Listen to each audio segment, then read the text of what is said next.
Oh, good morning. Welcome, everybody. Hi there. We have the final presentation and aptly named synthesis. And I like to think of it as a capstone project, something that we do in the architectural engineering department, and certainly at Cal Poly in general. But that idea of capstone, I think, is very, very helpful instead of final project. Capstone sounds like the thing on top of the Washington Monument, right? The final piece put into place. But it occurred to me that you might want a definition of synthesis, which is a great word. Even the word synthetic, I think, is a great word. It's not appreciated today because of the association with fake or unauthentic, but synthetic really for me is about a higher level of thinking. So let's look at some definitions here.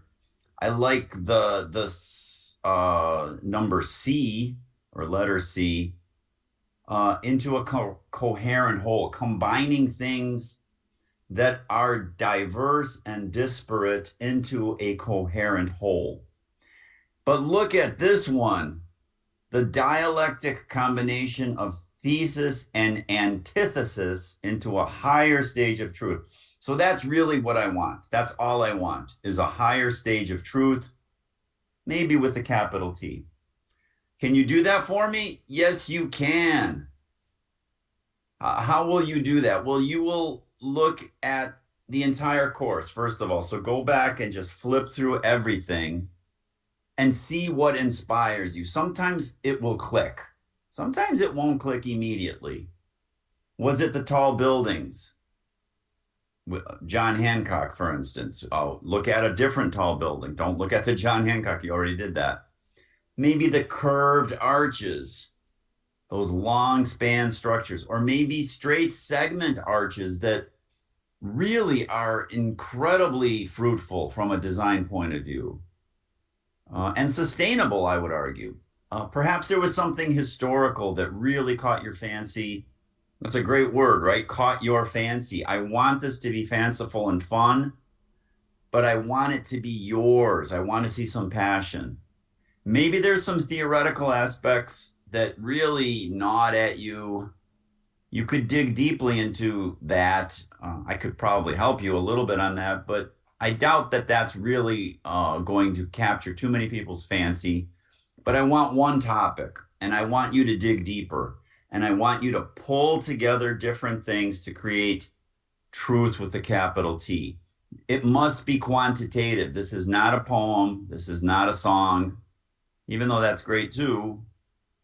And there's room for that, but this is not that. This is a technical study. It's a large part of your grade, but more importantly, it's really about you connecting some kind of synapses up in your head, right? That's why I keep putting my hands over my head like that. So, for example, one building that I was going to study in detail, but I just didn't, I figured you could do it, is the Eiffel Tower, a masterpiece.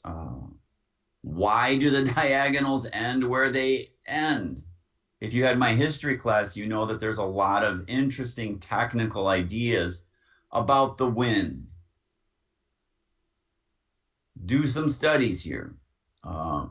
You could dig deeper and look at um, what Maurice Koechlin, I keep forgetting the guy's name, the chief designer of the Eiffel Tower, Maurice Koechlin, what Maurice Koechlin did, right? It's not called the Koechlin Tower, but he was the designer. Well, he was the chief engineer, I guess. I guess Gustav Eiffel is the designer, but Maurice really made it happen. And I could prove it right here. I have his drawings. He was a very good student, by the way.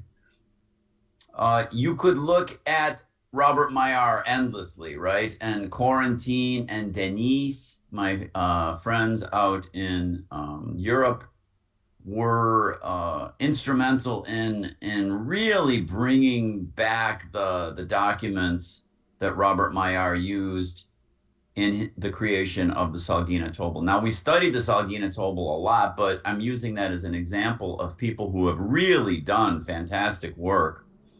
But there's plenty out there. There's plenty out there. And this is from the graphic statics book that I published a few years ago. But, well, actually, this isn't, but this is graphic statics.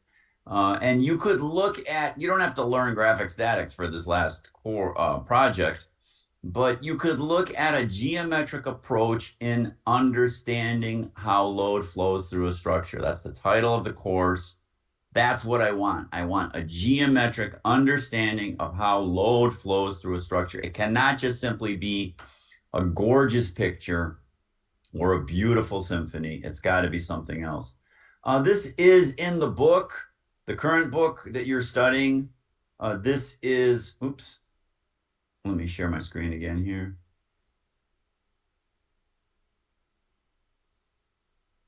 We didn't get into these straight segment frames. I think they're really interesting. From an architectural point of view, you can have these so-called clear story windows that allow light to penetrate in really fantastic ways. Those of you who are architecture students know that that northern light is particularly soft and inviting for studios, right? But notice that it's quantitative. So it's not just form finding. It's not just stability. You can combine all those things. You can combine stability with form finding. That's fine.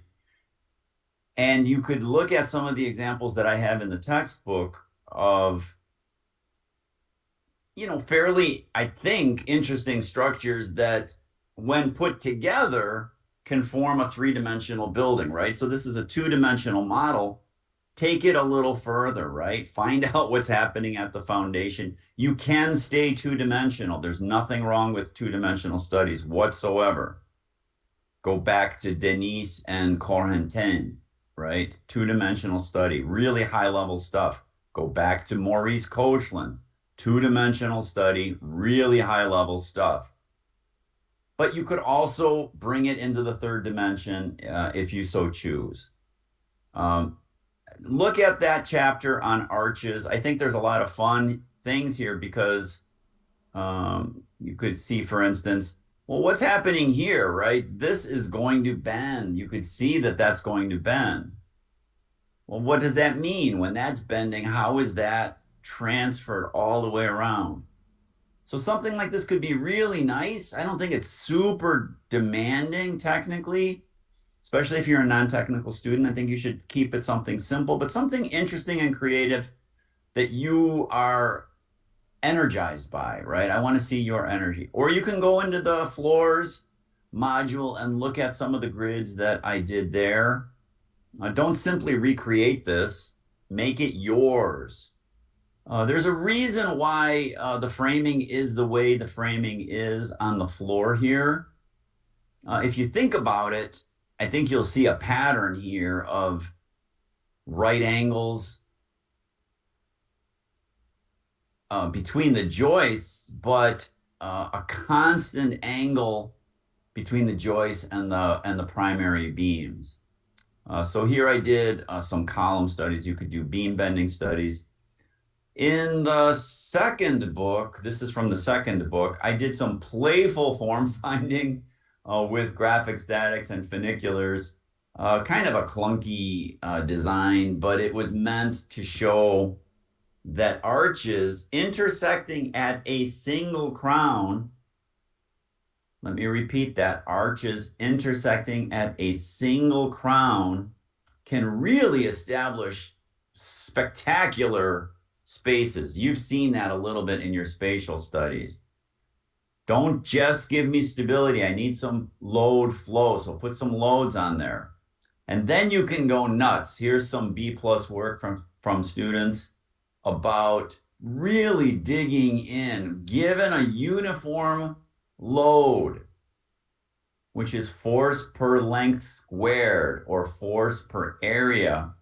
How does that load flow down to the bottom of the form being studied? Terrific stuff. Now, you don't have to do all of these. You could do circles. We're not crazy about circles in this class. We certainly like hyperbolics. You know we like hyperbolics. You could do parabola if you want to just get your feet wet before you go into hyperbolic paraboloids. That's really nice, right? Maybe I should have given them an A minus. I don't know. And then, of course, Pierluigi Nervi's unbuilt structure. Look at this in Perth, Australia. Wow. Scale factor. Do you see the scale factor? Yes, you do. If you're making a large structure, you have to put in scale factors. I think even if it's a large two-dimensional structure, you should put in scale factors. Wow, I really like this. I wish it was built. Then you could go completely crazy if you want and look at something like the mechanisms, the instabilities, and how they could be used to your advantage. So, if you had my history class, you know about Kawaguchi and the Pantodome system. This is a system that one person invented, Professor Kawaguchi, and that entire stadium roof is hoisted up with one jack centrally placed, and the mechanism is unstable until it's erected in at the correct position, and then pins are inserted in those hinges, and then it's locked in place. It's fantastic. I did a simple GeoGebra on this. My friends over at Parametric House did this in Grasshopper after I recommended it because they saw how horrible my little GeoGebra model was, and they did crazy Grasshopper stuff in the Pantodome. So you could look that up if you'd like. And then my main man, Keishiro. You know, Keishiro is a young guy who's a brilliant designer. He's, I guess, 20 years old now, or 21. And you should look at his website. Let me see if I could share that, if it's here. Let me just see if I could find Keishiro really quick. And I don't know if this will look good on the screen share.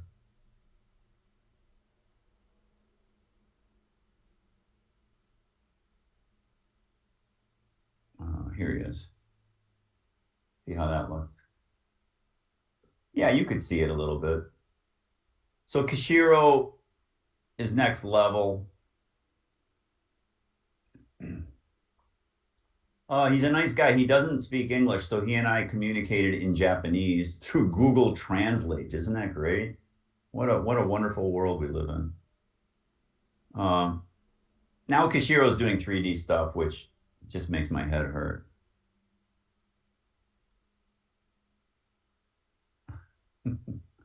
I like the 2D ones. I think they're really fantastic.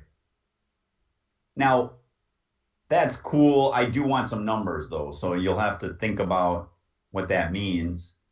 Maybe when it's lofted fully, I don't know. Talk to each other. You could certainly talk to me.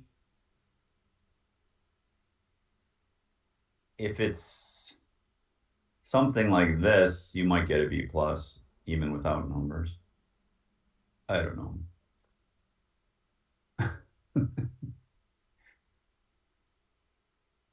Anyway, I'm not going to spend all that time on that. Let's go back to the PowerPoint.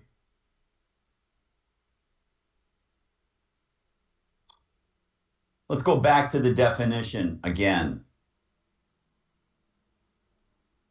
Combining often diverse conceptions into a coherent whole.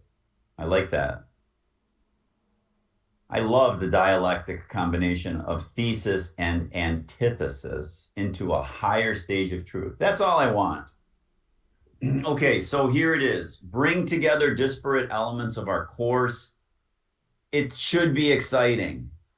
I want to show your work next time I teach this class, okay? It should be novel. Don't do something I did. It should be elegant. You can stay in 2D. There's nothing wrong with that. You can explore 3D. You can combine the two. We didn't really do that a lot in this class, but this is the way we think. You can have a stable system in 2 dimensions and another stable system in 2 dimensions, and they can intersect in 3 dimensions. We can do that. We do that all the time. You can explore historically significant structures, maybe run it past me if it's questionable. You can explore groundbreaking, gorgeous new ideas, but it must be quantitative to some extent. So not watercolors. I'm not saying I don't want a watercolor, but it cannot only be just a watercolor or just a poem.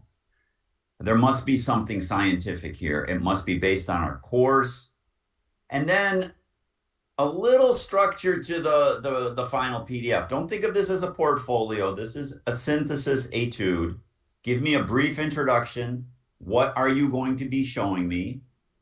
Then describe what you're doing or how you plan to do it or what your plan of attack was. Then show me what you did and then show me the results. So there's some process and there's some results. This is not a portfolio. This is a single PDF.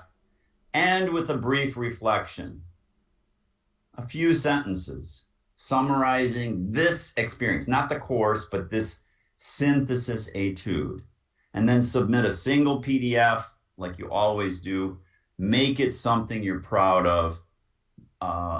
Make it something that we can put on the architectural engineering website, perhaps as an advertisement for subsequent offerings of the course. But really, really do have fun. It will be better if it's fun, I guarantee you. And make it novel, make it exciting, and make it elegant. Good luck. I can't wait to see your work.